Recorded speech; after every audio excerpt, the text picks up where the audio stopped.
तुलसी बाजात बाजल भोये, अब बिना मोहम्मद पार न होए। तुलसी भजत भजन भोई, तब बिना मोहम्मद पार न होई।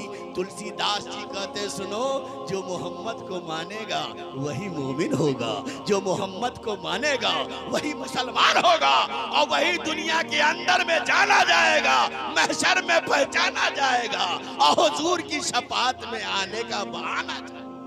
हादिये सबुल खत्मुर रसूल मौलाए कुल मक्की सरकार मदनी ताजदार, यानी जनाबे अहमद मुख्तार महबूब परवरदिगार की बारगाहे आली वकार में पूरी ईमानदारी के साथ दरूद शरीफ पढ़िए। अल्लाहुम्मा सल्ली अला सैयदना मौलाना मुहम्मदिन नबील उम्मी व बारिक वसल्लिम सलातुम व सलामन अलैका या रसूल अल्लाह, सलातुम व सलामन अलैका या हबीब अल्लाह। शाम से लेकर अब तक आपने एक से एक नाते पाक और अच्छी से अच्छी गुफ्तगू यानी तकरीर आपने समात की, और हकीकत यह है कि आपके इस बस्ती में पहली बार आए हैं। सोचे थे कि थोड़ी सी अच्छी तकरीर कर लेंगे, लेकिन ये 10 आदमी अब रह गए हैं। अभी 10 आदमी के बीच मैं खुद परेशान हूं कि कौन सा कट पीस मैं मारूं। मेरी जिंदगी का ज्यादातर हिस्सा स्टेज पर गुजरा है, और पूरे भारत के स्टेज पर। जी, ये मेरी दाढ़ी ऐसे ही सफेद नहीं हुई है, बड़ा तजर्बा है।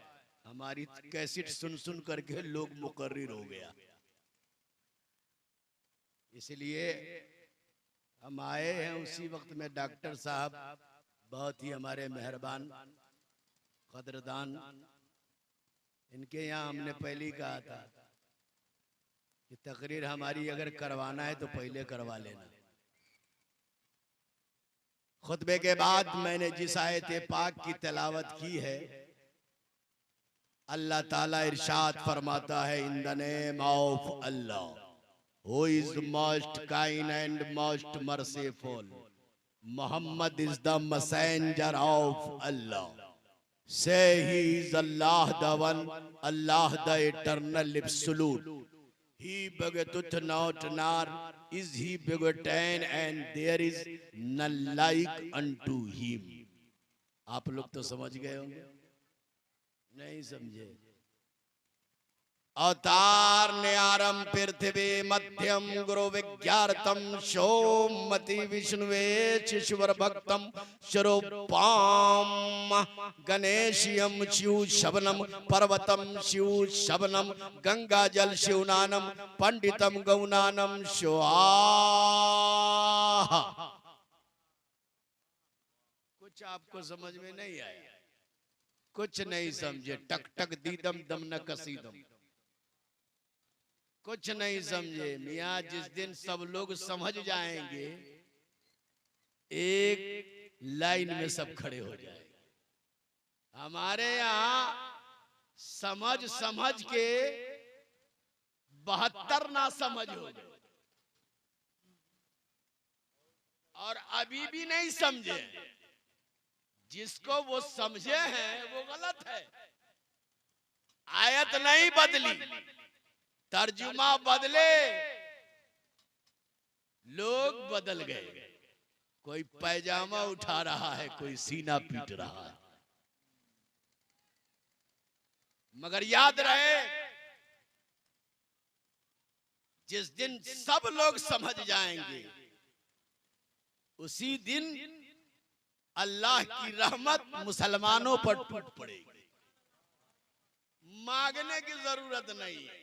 अभी हम कटिहार पूर्णिया जलसे में गए हुए थे, देखा लोग खेत में नमाज पढ़ रहे हैं। हमने कहा मस्जिद में कभी अल्लाह ने तुमको तौफीक नहीं दी, खेत में पढ़ने से पानी होगा? बात समझ रहे हैं? रसूलुल्लाह फरमाते हैं कि जिस शहर से, जिस मुल्क से, जिस गांव से अल्लाह खुश हो जाता है वहां बारिश का नुज़ूल फरमा देता है। तुमसे अल्लाह खुशी नहीं है, खेत में जा चाहे कब्रिस्तान में जाओ, पानी नहीं होगा। क्योंकि पढ़ा लिखा तो है नहीं, थोड़ी मोटा छोटी मोटी किताब पढ़ लिया है, बस हो गया, समझ लिया कि बस हो गया, खेत में जाने से हो जाएगा। मूसा अलैहिस्सलाम की कौम नहीं है हम रसूलुल्लाह के मानने वाले। रसूलुल्लाह के मानने वाले जब दुआ के लिए हाथ फैला देते हैं तो जमीन इधर से उधर हो जाती है। इसलिए मेरे भाई थोड़ी देर आप सुनिए, ईमान ताजा कीजिए। आप अच्छी तरह से जानते हैं कि दुनिया के अंदर में अल्लाह ने हमें भेजा और जब हम यहां आ गए तो हर चीज का चुनाव हम करते हैं, हर चीज का चुनाव करते हैं। लेकिन अल्लाह ने जो रसूल हमें दिया तो चुनाव हम पर नहीं रखा। ये लोगों, दुनिया का सब चुनाव तुम करते हो, लेकिन रब फरमाता है महबूब का चुनाव हम करेंगे। इसलिए कि तुम्हारे चुनाव में इख्तलाफ होगा, हमारे चुनाव में कोई इख्तलाफ ना होगा। महबूब हमारा रहेगा, हाथों में दामन तुम्हारा रहेगा, हाथों में ले लो, ये मेरे महबूब हैं। हजरात, हर आदमी अपना महबूब छुपाता है, ये आदमी की फितरत है, लेकिन रब की करीमी देखिए, हम अपने महबूब को छुपाने वाले हैं, वो अपना महबूब बताने वाला है। मेरे महबूब से मोहब्बत करो, मेरा महबूब नबियों में लाजवाब है, मेरा रसूल रसूलों में लाजवाब है, मेरा महबूब फिक्र में लाजवाब है। और पलट करके जुमला मैं यूं बोल दूं, जिनकी जुल्फों का जवाब नहीं वो मुस्तफा हैं, जिनके बाजू का जवाब नहीं वो मुस्तफा हैं, जिनके सीने का जवाब नहीं वो मुस्तफा हैं, जिनके नैनों का जवाब नहीं वो मुस्तफा हैं, अजी जिनके दंदान का जवाब नहीं वो मुस्तफा हैं, जिनके खानदान का जवाब नहीं वो मुस्तफा। इतना लाजवाब नबी अल्लाह ने चुना है। अब दूसरी किताब में देखिए, उसी चीज को पलट करके हमने पूछा रामायण से, ए रामायण तू बता मेरा हबीब कैसा है, मेरा रसूल कैसा है। रामायण ने कहा हमसे पूछो, हम बताएंगे वो कैसे। सुंदर रूप का वाला मोसो काए, अन्ना में मोहम्मद जग जग छाए। वो महबूब ऐसा है, वो हबीब ऐसा है कि जो एक बार देखेगा बार बार देखना चाहेगा। हमने कहा जरा और आगे बता दे, कहा जो उनको मानेगा वही दुनिया में मोमिन और मुसलमान कहलाएगा, जो उनको मानेगा वही मोमिन और मुसलमान कहलाएगा। तुलसी भाजात बाजन भोये, अब बिना मोहम्मद पार न होए। तुलसी भजत भजन भोई, अब बिना मोहम्मद पार न होई। तुलसीदास जी कहते सुनो, जो मोहम्मद को मानेगा वही मोमिन होगा, जो मोहम्मद को मानेगा वही मुसलमान होगा, और वही दुनिया के अंदर में जाना जाएगा, महशर में पहचाना जाएगा, और हुजूर की शफाअत में आने का बहाना चाहेगा। माशाअल्लाह। और जो लोग पीछे बैठे हैं, थोड़ा चाचा आगे आ जाइए, अभी हम आपको घेर रहे हैं। तकरीर अभी हमने शुरू नहीं की है जी, तकरीर तो वो कर देते आज कि परसों नहीं बरसों याद रखते। लेकिन मामला यूं है कि लोग आजकल हम लोगों को कब बुलाते हैं जानते हो? 3 बजे। हाँ, पूर्णिया कटिहार में हमको टाइम सही से दे देता है, मजमा बैठ गया 10 बजे बैठा दिया, तकरीर 2 घंटा कर दिए, और उसके बाद फिर जब तक चलाना है लोग चलाते। यहाँ अपने गोपालगंज का मामला ये है कि 3 बजे बुलाइए, कुर्सी को तकरीर सुनाइए मौलवी साहब। हम लोग तो सुन करके एकदम मस्त हो गए हैं, अब घर जा रहे हैं सोने के लिए, कुर्सी को तकरीर सुनाइए। इंतजामिया कमेटी जो है इसको कोई फिक्र नहीं है। अरे जिस मौलाना को बुलाए हो उसको खाना भी खिलाना है, नजराना भी देना है, तो नजराना भी दोगे, खाना भी दोगे, तो टाइम से उसको तकरीर करवाओ। ये फिक्र भी नहीं है, गांव वाला को भी फिक्र नहीं। गांव से बारात जब चली जाएगी तब ला करके ढोल बजवाइएगा। बात समझ रहे हैं? इसीलिए कान खोल करके सुनिए, खुदा ने आज तक इस कौम की हालत नहीं बदली। खुदा ने आज तक इस कौम की हालत नहीं बदली, न हो जिस कौम को खुद के हालत बदलने का ख्याल। अपने नहीं बदलेंगे तो का दूसरे को बदलिए। बात समझ रहे हैं? इसीलिए याद रहे, दुनिया में जितनी किताबें हैं, मेरा चैलेंज है वो तमाम किताबों में सबसे पहला चर्चा आपके नबी का है, यानी हमारे हुजूर का। दुनिया की सबसे पहली किताब है। अब जानते हैं बाइबल, इंजील को ट्रांसलेट कर दिया ईसाइयों ने। उसमें सबसे पहले अल्लाह का नाम और दूसरी जगह मोहम्मदुर रसूलुल्लाह का लिखा, in the name of Allah who is most kind and most merciful, Muhammad is the messenger of अल्लाह।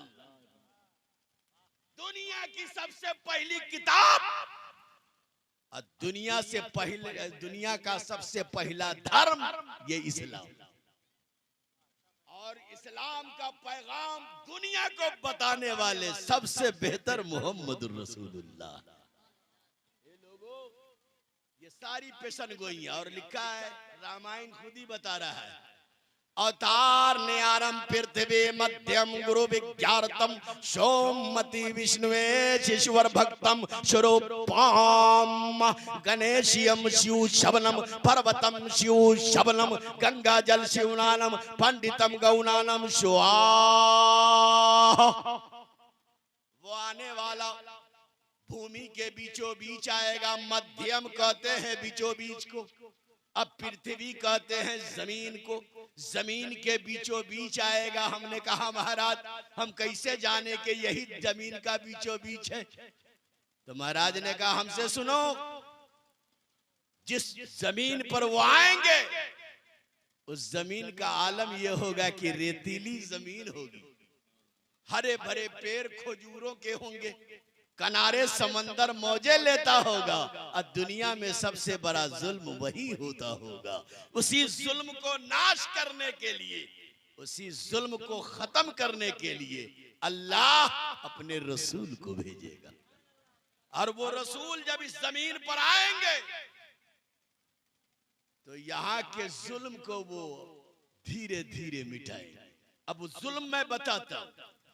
हिंदुस्तान का लिबास क्या है? बोलो, कोई जानता है? कोई जानता है हिंदुस्तान का लिबास क्या था? नहीं मालूम? हिंदुस्तान का लिबास था लंगोटा,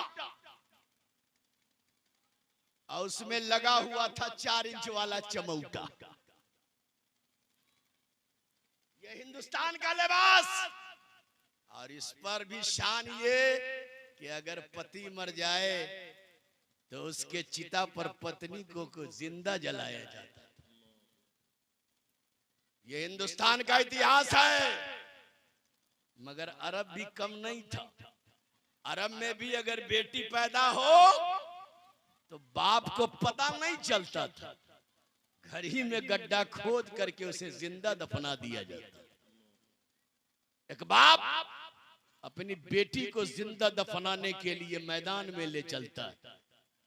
बेटी कहती है मेरे बाप आप कहाँ चल रहे हैं? कहा मैदान में चल रहा हूं। बाप मैदान में पहुंचता है, गड्ढा खोदता है। जब गड्ढा खुद गया, बेटी ने कहा पिता मेरे बाप ये क्या है? बाप ने कहा ये तेरे लिए है। कहा बेटी ने मैंने कौन सा गुनाह किया है जिसकी सजा ये है? बाप ने कहा तेरा गुनाह ये है कि तू बेटी है, तुम्हारे पालने पोसने में पैसा खर्च होगा, तुम्हारे शादी ब्याह में पैसा खर्च होगा, जो तुम्हें दुल्हन बना के ले जाएगा वो हमारे जवान बेटा को साला कहेगा, हमको ससुर कहेगा, ये उम्र भर गाली कौन सुनेगा? इसलिए हमने तय कर लिया है तुम्हें जिंदा दफना देना है। बेटी ने कहा मेरे बाप वो जुल्म ना करो कि रहती दुनिया तक तेरे दामन का दाग धुल न सके। बाप ने अनसुनी कर दी। बेटी को गड्ढे में उतार कर जब बाप मिट्टी डालने लगा, बेटी ने कहा मेरे बाप ये आप क्या कर रहे हो? बेटी ने नाउमीद होके एक आवाज लगाई, है कोई आसमान के नीचे जमीन के ऊपर जो एक बेटी की मदद के लिए आ जाए? हजरात ये वो दर्दनाक इंसानी आवाज होती है, कोई हो कहीं का हो, ऐसे वक्त में सब जमा हो जाता है। पूरा मक्का टूट पड़ा, हम बचाएंगे हम बचाएंगे। उस हमी में उसके बाप ने कहा किसको बचाओगे? लोगों ने कहा इस बेटी को। उसके बाप ने कहा ये बेटी तेरी है कि मेरी है? जाओ अपनी बेटी की मदद करना, रह गई तब भी मेरी, गर गई तब भी मेरी, न रहने में तेरी है न गरने में तेरी है। बेपावर लोग थे सब वापस हो गए। हर आत्मा से आवाज निकली, है मालिक लाखों करोड़ों को ना भेज, एक को भेज, मगर पावरफुल को भेज, जिसके पावर के आगे कोई पावर न हो, जिसके ताकत के आगे कोई ताकत न हो, जिसके किरदार के आगे कोई किरदार न हो। ये आवाज फिजा को चीरते हुए खजूरों के छांव में पहुंची, यानी रसूलुल्लाह के गांव में पहुंची। टूटी हुई चटाई पर तकिया की जगह पत्थर रखने वाला पैगंबर उठ के खड़ा हो गया। कहा बेटी ना घबराओ, हम तुम्हारी मदद के लिए आ रहे हैं। नबी पाक घर से निकले, दौड़ने लगे, मैदान में पहुंचे, देखा बेटी कमर भर मिट्टी में जा चुकी, बाप ऊपर से मिट्टी डाले जा रहा है। रसूल पाक ने एक हाथ से बाप के कलाई को पकड़ा, कहा खबरदार अब एक मुट्ठी मिट्टी नहीं पड़ेगी। दूसरे हाथ से नबी ने उस बेटी के कलाई को पकड़ा, हाथ के इशारे से धीरे धीरे जब गड्ढे से बाहर किया, बाप झुंझुला के बोला आप हैं कौन? पूरा मक्का आया वापस चला गया। आप कौन हैं जो बाप बेटी के बीच में दखल अंदाजी कर रहे हैं? मेरे आका ने फरमाया ये मुझसे मत पूछ कि आप कौन हैं, अब मैं तुमसे पूछता हूं इस बेटी के तुम कौन हो? इस बेटी के तुम कौन हो? उसने कहा हम बाप हैं। नबी ने कहा जबान खींच लूंगा, हम रसूल पाक हैं। उसने कहा ये बेटी हमारी है। नबी ने कहा खबरदार उम्मती हमारी है। इस नबी के आगे तुम्हारी हैसियत क्या है? अरे तू है मट्टी में दबाने वाला, मोहम्मद है अपना जलवा दिखाने वाला। तू है अल्लाह की अदालत में मुंह छुपाने वाला, मोहम्मद है इस गुनहगार को बख्शवाने वाला। हजरात बेटी गड्ढे से बाहर हो गई। नबी ने कहा जा बेटी घर चली जा। वो माँ जिसकी कई बेटियां जिंदा दफन हो चुकी हो, उस माँ के होशो हवास का क्या आलम होगा? बेटी ने आवाज लगाई माँ, बेहोश पड़ी। माँ की आंखें खुली, देखा बेटी है। माँ दौड़ पड़ी, कहा बेटी मैं ख्वाब तो नहीं देख रही हूँ। जो बेटी इन बाप के हाथों गई वो अब तक नहीं आई, तुम कैसे आ गई? बेटी ने कहा माँ जिनका सबको इंतजार था वो आ गए, जिसका सबको इंतजार था वो हबीब आ गए, जिसका सबको इंतजार था वो रसूल आ गए। अब मेरी किस्मत ये है कि हम उनका दामन पा गए। और जैसे ही नबी का दामन पाए, आज बेटियां अपनी हो या गैर की हो, दुनिया के किसी कौम की हो, आज बेटी को इज्जत मिल रहा है। ये लोगों नबी आए हैं तो बेटियों को इज्जत दिलाए हैं, नबी आए हैं तो आदमी को जीना सिखाए हैं, नबी आए हैं तो लोगों को पढ़ना सिखाए हैं, अब बिगड़ों को सुधारना सिखाए हैं। हकीकत तो ये है कि जो अपनों को नहीं पहचानते से उसे पहचानवाना सिखाए। बात है कि नहीं है? अब आगे रामायण देखिए। मैं रामायण रामायण थोड़ा सा पढ़ दे रहा हूं, इसलिए कि मजमा हमारे लायक है नहीं, और जब मजमा नहीं है तो बगैर मजमा में उसमें का मूल भी नहीं है, आंख बंद करके तकरीर करने वाला। क्योंकि मैंने देखा है बहुत जलसों में, जानते हैं आदमी मकई की खेती किए हुआ था, गांव में गवर्नमेंट की तरफ से सांड छूटा हुआ था, कभी उसके खेत में चला जाए कभी उसके खेत में चला जाए। उसी गांव में मिलाद का प्रोग्राम हो गया। जब मिलाद का प्रोग्राम हुआ तो लोगों ने कहा चलो मिलाद भी सुन लेंगे, खेत का भी अपना देख रख करेंगे। सब लोग अपनी अपनी लाठी लेकर के जब मिलाद में आ गए, मौलाना ने देखा कहा भाई आज का मिलाद जब टाइप का है, ये हर आदमी के हाथ में लाठी है, कोई मामला गड़बड़ तो नहीं है। थोड़ी देर के बाद आंख बंद करके तकरीर करने वाले मौलवी तकरीर कर रहे हैं, वो बेचारा जब उसके कुछ पल्ले नहीं पड़े, आंख बंद हो गई, सपने में आ गया। ख्वाब में देखता है कि खेत में सांड आ चुका। अब इंतजार किसका है, हाथ में डंडा था चला दिया, और जब डंडा चला तो एक के कपार पर लगा। बात समझ रहे हैं? मजमा जा चुका। तकरीर बेदार लोगों में की जाती है, चूंकि तकरीर जो होती है वो खून पसीने से निकाली जाती है, और हमारे बाप की बोली नहीं, रसूल पाक की बोली होती है। बोलते तो सब हैं मगर उसी में से चुन चुन करके निकाला जाए। अब रामायण सुनिए, रामायण कह रहा है गणेश यम शिव शबनम पर्वतम शिव शबनम, क्या वो गणेश की तरह होंगे? तो ये रामायण उसका खंडन कर रहा है। कहाँ हाथी, कहाँ उनका जलवा, कहा क्या वो पहाड़ की तरह होंगे, कहा कहाँ पहाड़ और कहाँ मदीने के ताजेदार, क्या वो सूरज की तरह होंगे, पर्वतम शिव शबनम, क्या वो पहाड़ की तरह होंगे, कहा नहीं, क्या वो सूरज की तरह होंगे, कहा नहीं, क्या वो दुनिया के किसी आदमी की तरह होंगे, कहा नहीं।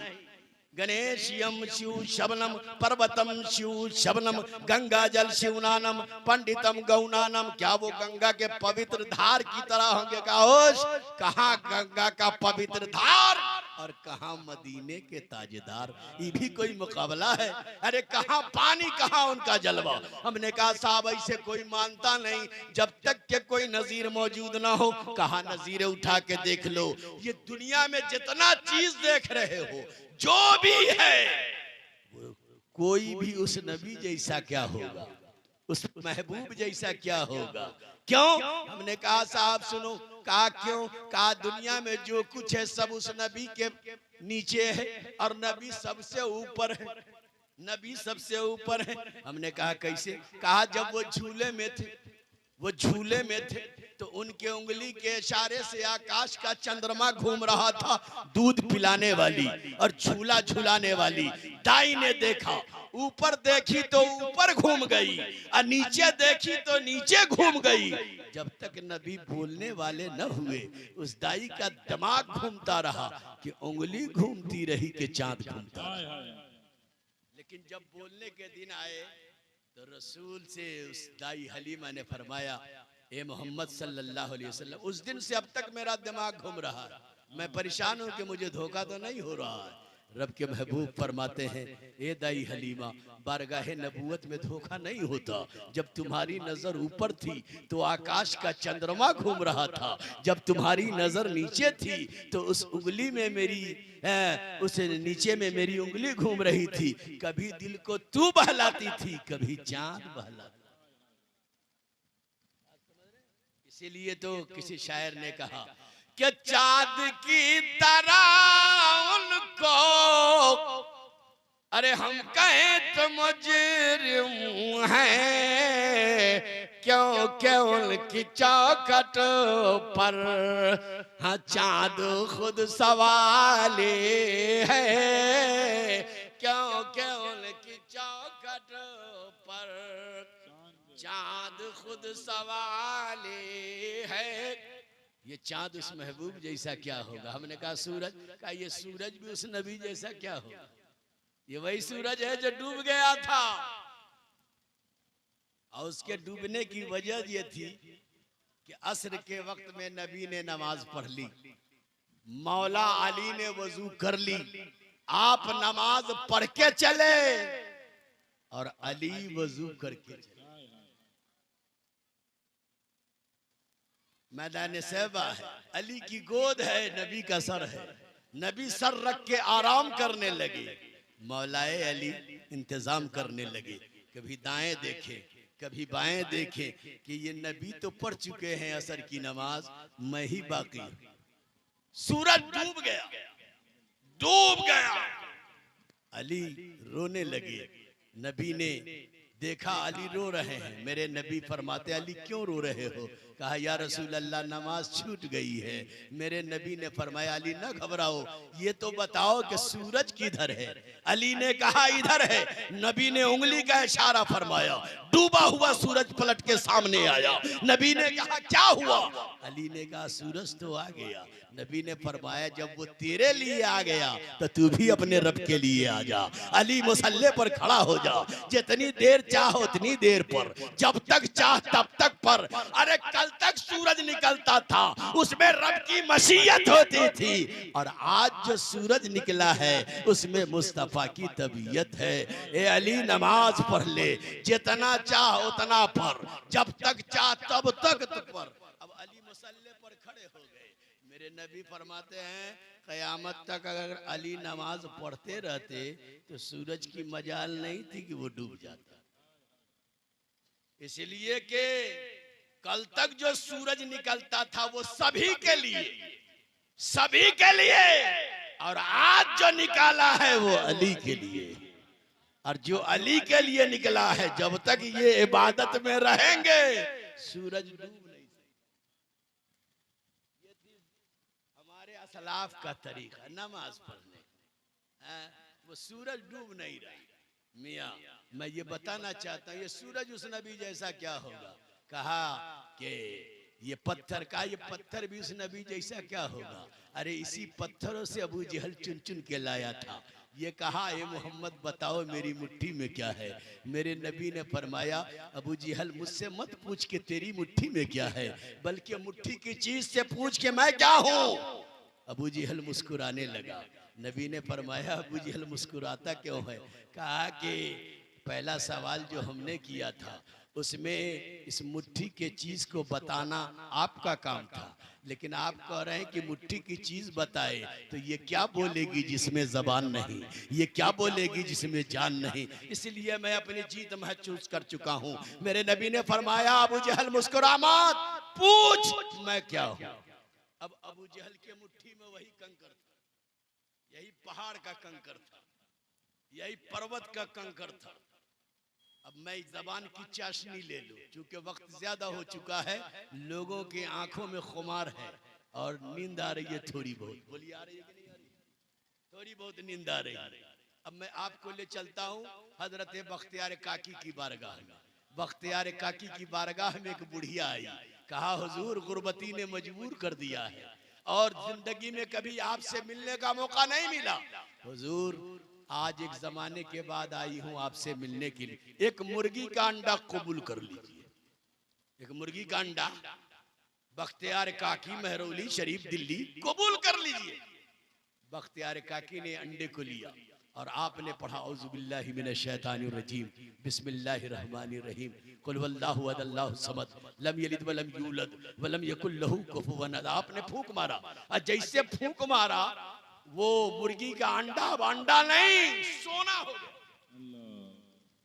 सोना हो गया। बुढ़िया ने देखा, अंदर से मचल गई, काश के हजरत मेरा वाला माल मुझे ही वापस कर देते। थोड़ी देर के बाद बख्तियार काकी ने उस बुढ़िया के दिमाग को समझ लिया। आपने कहा माँ ये वो तोहफा तेरा था, ये तोहफा मेरा है। तेरे हाथों वाला अंडा था, मेरे हाथों वाला सोना है। अब बुढ़िया ये इसको अंडे को ले ले। अब बुढ़िया सोने का अंडा लेके घर गई और घर जाने के बाद अपने शौहर को बुलाया, कहा चिंता मत करो, फिक्र मत करो, बख्तियार काकी ने जो पढ़ा है हम भी पढ़ना जानते हैं, और जितना पढ़ा है उतना हम भी पढ़ना जानते हैं, और जैसे पढ़ा है वैसे पढ़ना भी जानते हैं। शौहर को ढूंढ ढाट के लाई, कहा वजू करो। अब वजू करने के बाद एक ट्रे में अंडे को रख दिया, और रखने के बाद बूढ़े से कहा, पति से कहा, आधी रात तुम पढ़ो, आधी रात मैं पढ़ता हूँ, ये पूरे ट्रे का अंडा सोना हो जाएगा। बख्तियार काकी ने एक मर्तबा कुल वल्लाहु अहद का पूरा सूरा पढ़ा तो अंडा सोना हो गया। हम लोग पूरे ट्रे को पढ़ेंगे रात भर में, पूरा ट्रे सोना हो जाएगा। रात भर बेचारा बूढ़ा पढ़ पढ़ करके कुल वल्लाहु अहद की पूरी सूरा फूंकता रहा, जितना हिलता दांत था सब बाहर हो गया, मगर पलट पलट के देखता भी रहा, अंडा का रंग कलर नहीं चेंज हुआ है। आधी रात जब हुई, बुढ़िया आई, कहा पता नहीं किस किस होटल की चाय पी के आया है, अभी तक सोना नहीं बना, अब मैं सोना बनाऊं। बुढ़िया पर पर करके फूकने लगी, सुबह की सफेदी नमूदार हो गई, आसमाने दुनिया पर सूरज निकल आया, देखा अंडा अंडा ही है, सोना नहीं बन रहा है। भागी हुई वो बख्तियार काकी की बारगाह में गई, कहा सरकार एक मर्तबा आपने पढ़ा था तो अंडा सोना हो गया है, सारी रात हम दोनों भीड़े रहे, पढ़ते रहे, मगर एक भी अंडा सोना नहीं हुआ। हजरत बख्तियार काकी फरमाते हैं, ए बूढ़ी माँ, अरे तेरी जबान और है मेरी जबान और।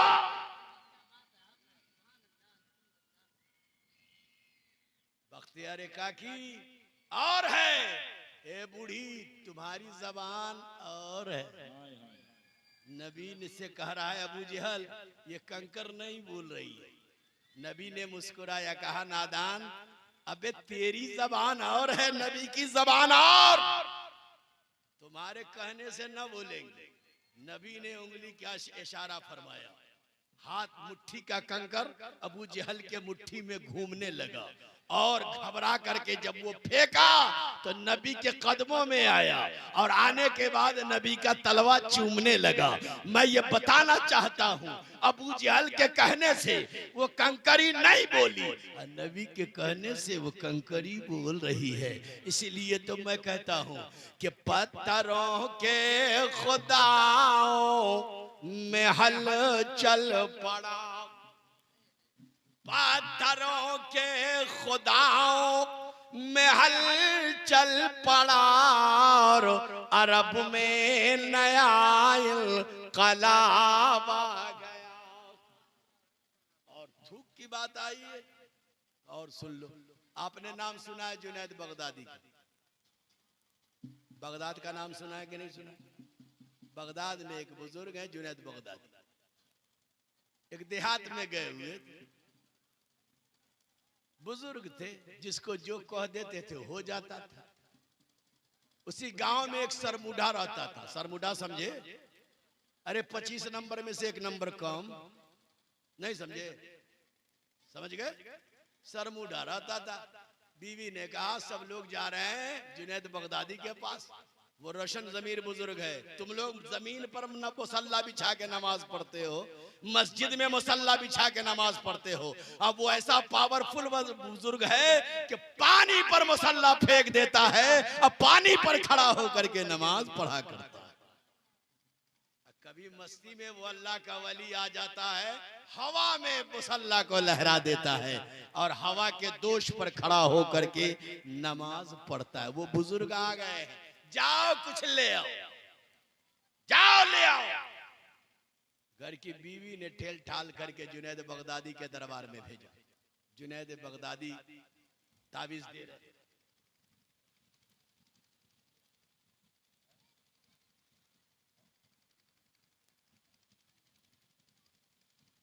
अच्छा, अल्लाह ताला हम सबको तौफीक अता फरमाए।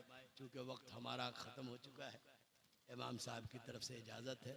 इंशाअल्लाह रहमानुर रहीम फिर मौका मिला तो तकरीर होगी। चूँकि वक्त निकल चुका है और हम सोच रहे थे कि थोड़ी देर हो जाए, लेकिन वक्त ही हमारा ख़त्म है। इंशाअल्लाह फिर मौका मिला तो सुनाएंगे। व मा तौफीक़ इल्ला बिल्लाह व खुदावाना अनिल हम्दुलिल्लाह। अस्सलामु अलैकुम।